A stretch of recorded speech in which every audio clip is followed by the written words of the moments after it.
PSC short നോട്ട്സിലേക്ക് എല്ലാവർക്കും സ്വാഗതം. പ്രധാനപ്പെട്ട കറണ്ട് അഫെയേഴ്സാണ് ഇന്നത്തെ വീഡിയോയിൽ ഉൾക്കൊള്ളിച്ചിരിക്കുന്നത്. 18ാമത് ലോക്സഭയിലേക്ക് നടന്ന തിരഞ്ഞെടുപ്പിൽ BJP നയിക്കുന്ന NDA സഖ്യം എത്ര സീറ്റുകൾ നേടി? 293. പ്രതിപക്ഷ കൂട്ടായ്മയായ ഇന്ത്യ മുന്നണിക്ക് 234 സീറ്റുകൾ ലഭിച്ചു. 240 സീറ്റുകൾ നേടിയ BJP ആണ് ഏറ്റവും വലിയ ഒറ്റക്കക്ഷി. 543 മണ്ഡലങ്ങളിലാണ് തിരഞ്ഞെടുപ്പ് നടന്നത്. 50ാമത് G7 ഉച്ചകോടി നടന്നത് എവിടെയാണ്? ഇറ്റലിയിലെ അബൂലിയയിൽ ജൂൺ 13 മുതൽ 15 വരെ. G7 രാജ്യങ്ങൾക്കു പുറമെ ഇന്ത്യയുൾപ്പെടെയുള്ള രാജ്യങ്ങൾക്കും ക്ഷണം ലഭിച്ചിരുന്നു.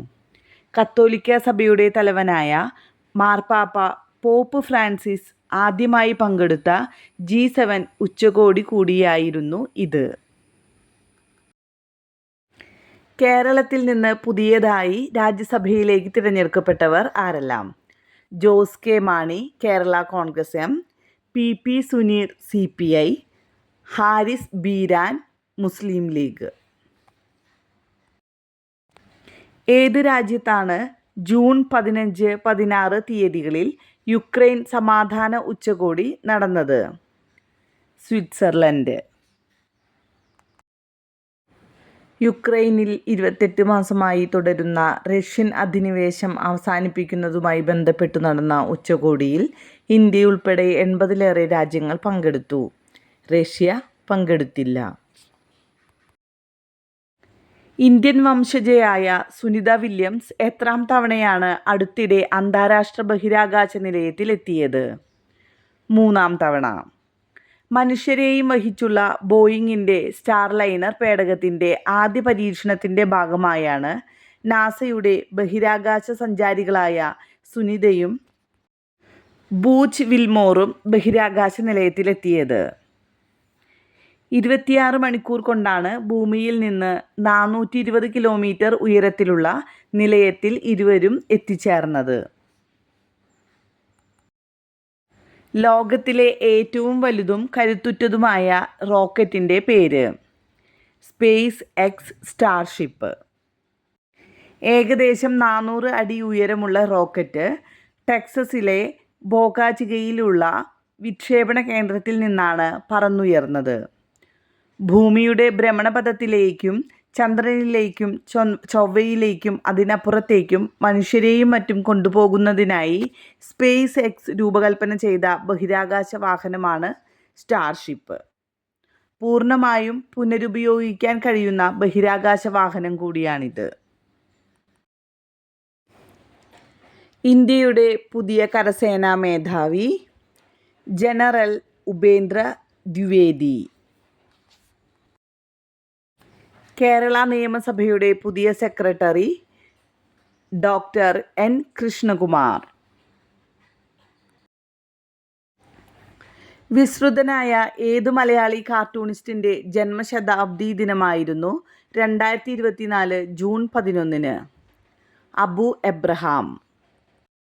1924 ജൂൺ 11 ആലപ്പുഴ ജില്ലയിലെ മാവേലിക്കരയിലാണ് ജനനം. ദ ഒബ്സർവർ, ദ ഗാർഡിയൻ തുടങ്ങിയ ഇംഗ്ലീഷ് പ്രസിദ്ധീകരണങ്ങളിൽ കാർട്ടൂണുകൾ വരച്ച് അന്താരാഷ്ട്ര പ്രശസ്തി നേടി. രാജ്യസഭയിലേക്ക് നാമനിർദ്ദേശം ചെയ്യപ്പെട്ട ഏക മലയാളി കാർട്ടൂണിസ്റ്റാണ് അബു എബ്രഹാം.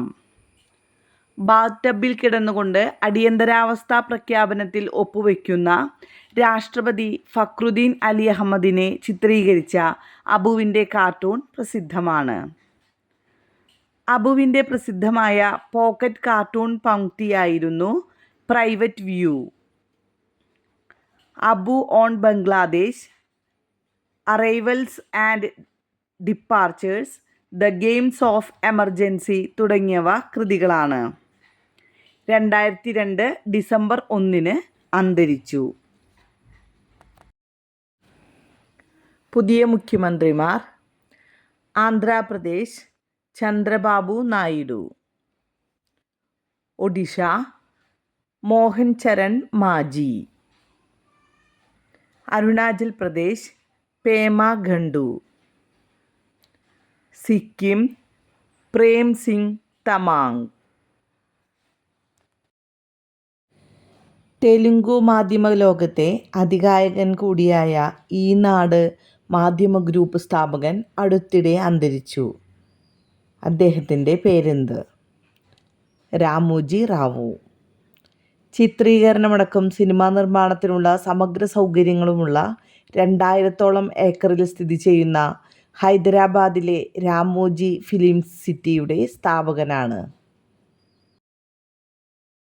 2024 ജൂൺ 8 അന്തരിച്ച AJT ജോൺ സിംഗ് ഏതു നിലയിൽ അറിയപ്പെട്ട വ്യക്തിയാണ്? ഉത്തരം വന്യജീവി ശാസ്ത്രജ്ഞൻ. കേന്ദ്ര സർക്കാരിനു വേണ്ടി പ്രൊജക്റ്റ് എലിഫന്റ് പദ്ധതി തയ്യാറാക്കുന്നതിൽ പ്രധാന പങ്കുവഹിച്ചു. Field days, walking the western guts തുടങ്ങിയവ കൃതികളാണ്. യൂറോപ്യൻ യൂണിയന്റെ കുടിയേറ്റ നിയമങ്ങൾ പാലിക്കാത്തതിൻ്റെ പേരിൽ യൂറോപ്യൻ നീതിന്യായ കോടതി ഏത് അംഗരാജ്യത്തിനാണ് 20 കോടി യൂറോ പിഴ വിധിച്ചത്? ഉത്തരം ഹംഗറി. ഒറ്റത്തവണ പണമായി നൽകേണ്ട ഈ തുകയ്ക്കു പുറമെ ഓരോ ദിവസവും 10 ലക്ഷം യൂറോയും പിഴ അടയ്ക്കണം. എന്നാൽ വിധി അംഗീകരിക്കില്ലെന്ന് ഹംഗറി പ്രധാനമന്ത്രി വിക്ടോർ ഓർബൺ അറിയിച്ചു. ലോകത്തിലെ ആദ്യത്തെ 6G ഡിവൈസ് പുറത്തിറക്കിയ രാജ്യം? ജപ്പാൻ. ജാപ്പനീസ് ടെലികോം കമ്പനികളായ Docomo, NTT corporation, NEC corporation, Fujitsu തുടങ്ങിയവ ചേർന്നാണ് 6G ഉപകരണത്തിൻ്റെ പ്രോട്ടോടൈപ്പ് നിർമ്മിച്ചത്. കാലാവസ്ഥാ വ്യതിയാനത്തിൻ്റെ ആഘാതമായി എല്ലാ ഹിമാനികളും നഷ്ടപ്പെട്ട ആദ്യ രാജ്യമായത് വെനസ്വേല.